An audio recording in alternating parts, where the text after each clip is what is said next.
സംസ്ഥാനത്തുടനീളം നീർത്തട വികസനത്തിനായി ഉണ്ടാക്കിയ പദ്ധതിയിലാണ് അഴിമതി നടത്തിയത്. കോണ്ടൂർ ബണ്ടുകൾ നിർമ്മിക്കുക, കിണറിലെ ചെളി നീക്കം ചെയ്യുക, തെങ്ങിന്റെ തടമെടുക്കുക എന്നിവയാണ് പദ്ധതിയിൽ ഉൾപ്പെട്ടിരുന്നത്. കർഷകർ സ്വന്തമായി പണം മുടക്കി പണികൾ ചെയ്യിക്കും.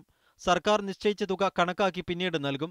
എന്നാൽ കർഷകരുടെ പേരിൽ വ്യാജ ഒപ്പിട്ടാണ് തട്ടിപ്പ്.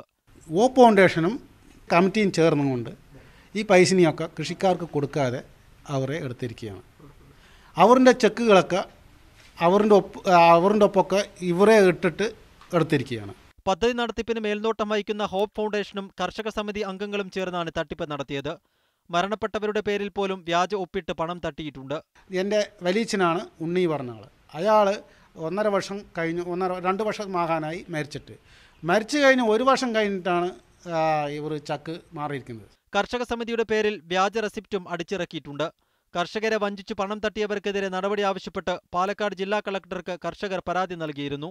സംഭവത്തിൽ വിജിലൻസ് പ്രാഥമിക അന്വേഷണം തുടങ്ങി. സാജിദ് അജ്മൽ, മീഡിയ 1, പാലക്കാട്.